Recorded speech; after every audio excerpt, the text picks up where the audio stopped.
सुनहरा पौधा। प्राचीन समय में विजयनगर नाम का एक नगर था। उस नगर के महाराजा का नाम कृष्णदेव राय था। महाराज के मंत्रिमंडल में एक मंत्री थे जिनका नाम तेनाली रामा था। तेनाली रामा अपने चातुर्य का प्रयोग करके महाराज को हर बार आश्चर्यचकित कर देते थे। एक बार तो ऐसा हुआ कि तेनाली रामा ने अपनी बुद्धि से महाराज के फैसले को बदल दिया और एक निर्दोष को सजा पाने से रोक दिया। एक बार महाराज कृष्णदेव राय को किसी कारणवश कश्मीर राज्य जाना पड़ा। वहां पर महाराज को एक पौधा बहुत पसंद आ गया।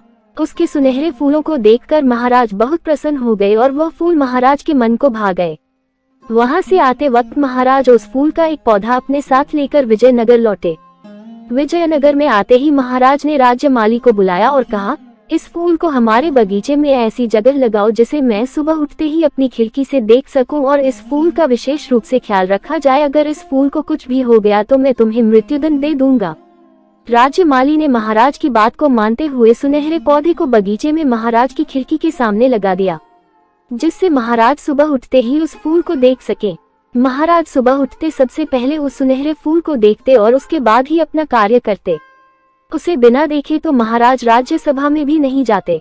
यदि महाराज को किसी कारणवश राज्य से बाहर जाना पड़ता तो महाराज उस सुनहरे पौधे को नहीं देख पाने के कारण उनका मन विचलित सा रहता था।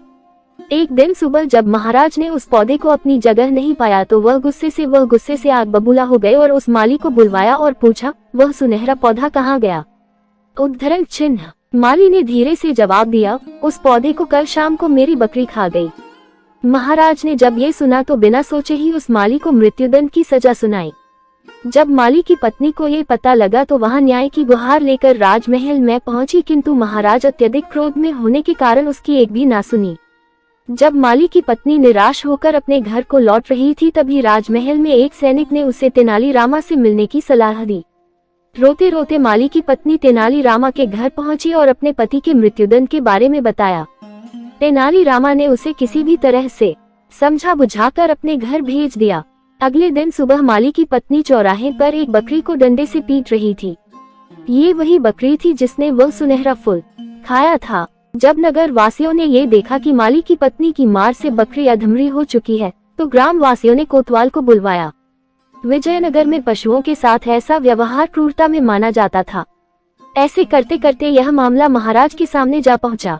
महाराज ने जब माली की पत्नी से इसका कारण पूछा तो उसने बताया कि इस बकरी के कारण ही तो मेरा संसार उजड़ने वाला है, मेरे बच्चे अनाथ होने वाले हैं, मैं विधवा होने वाली हूँ, तो मैं इस बकरी के साथ ऐसा ही व्यवहार करूंगी। महाराज बोले, मैं तुम्हारी बात समझ नहीं पाया हूँ, भला ये बकरी तुम्हारा घर कैसे उजाड़ सकती है?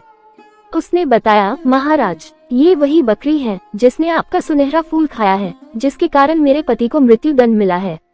गलती तो इस बकरी की थी लेकिन सजा मेरे पति को मिल रही है। असल में तो सजा इस बकरी को मिलनी चाहिए, इसलिए मैं इस बकरी को डंडे से पीट रही हूँ।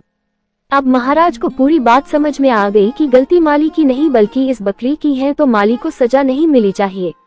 तभी महाराज ने सैनिकों को आदेश देकर माली को आजाद कर दिया और माली की पत्नी को पूछा कि तुम्हारे पास इतनी बुद्धि कहाँ से आई कि तुमने मुझे मेरी गलती का भी एहसास दिला दिया और अपने पति की जान भी बचा ली।